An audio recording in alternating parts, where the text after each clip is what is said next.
My dream is to build a team and to be national, so to be able to provide workshops across Canada in all sorts of communities simultaneously.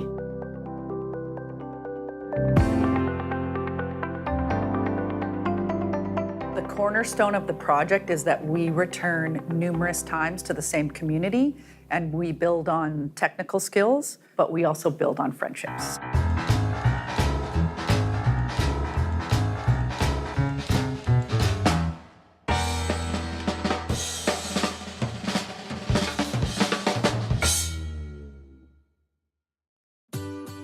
There's very few people up here who have the skills. So this is the perfect opportunity to help people learn those skills. And if, a lot of interest comes from young people, even better, because then they know that they can do this in the future. And if we can do some of that here without them having to leave their homes and be disconnected, then that's even more powerful, because we're creating our own work. We are telling our own stories, our own perspectives, our own voices. The world is changing. Collaboration is becoming a requirement. And no matter what field of study that you're planning to pursue, no matter what career you're planning to pursue, learning to work with others in technology-mediated environments is going to be mandatory. So this project allows those kids to do those things and to learn some skills. And I think that's a valuable experience. I think it's helped me quite a bit because I've learned a lot that I didn't know before about cameras and taking pictures, meeting a bunch of new people. I'm good friends with all of them now. Like at the beginning of the week, I was really shy around everybody. I was just like, I don't want to talk, but now I don't want to stop talking. We are really practicing to be mentors in the way that we allow the young filmmakers to be the director. Can the light go this way? See, that's why I stayed here too. Necessarily? We can if we have time. What else is in the museum? I can provide technical skills and advice, but the young people always get to say, no, I'm going to do it this way. And that means that they get to make a film that they truly believe in, but they also can learn from what they've done before. We kind of chose horror because it's kind of around Halloween and we all kind of really like horror, so we figured, hey, best time to do it. There's some shots that we missed that we could have used, but I don't know, you kind of overcome it and work with what you have. The documentary we made is about the Haida history, Haida legends, and Haida stories, and we just thought it would be good to get the message out there that our stories aren't forgotten and that they need to be told to our generation so that we could tell it to the next generation coming.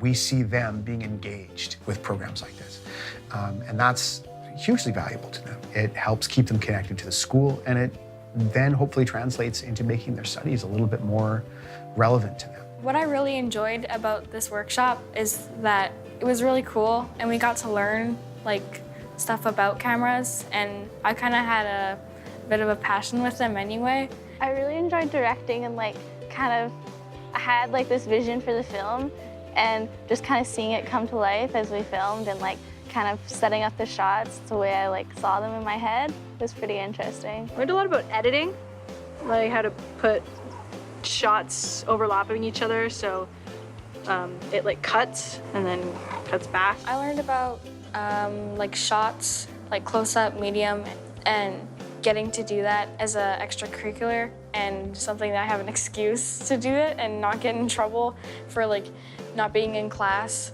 I think it's really awesome that you guys go around doing this. I learned about sound.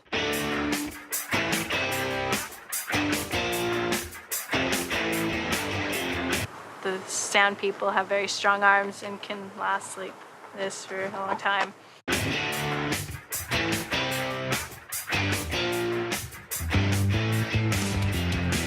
I definitely have to say my favorite part was figuring out sound and editing more than I already knew, and also finding out that apparently I'm good at acting.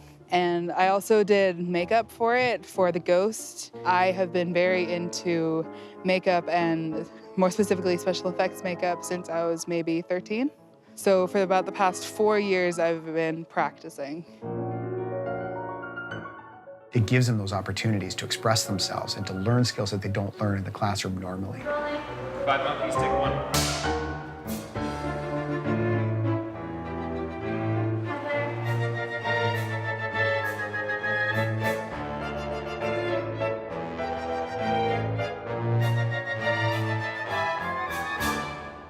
One of my favorite things is the community screening because it provides a moment for the young filmmakers to, of course, present their work, but they also have to hear from the lead mentor why they are so talented and what we noticed as mentors in the 8 days that we get to work quite closely with them. And I think by standing in front of their community and announcing what we see as their personal magic, they maybe will see that in themselves as well.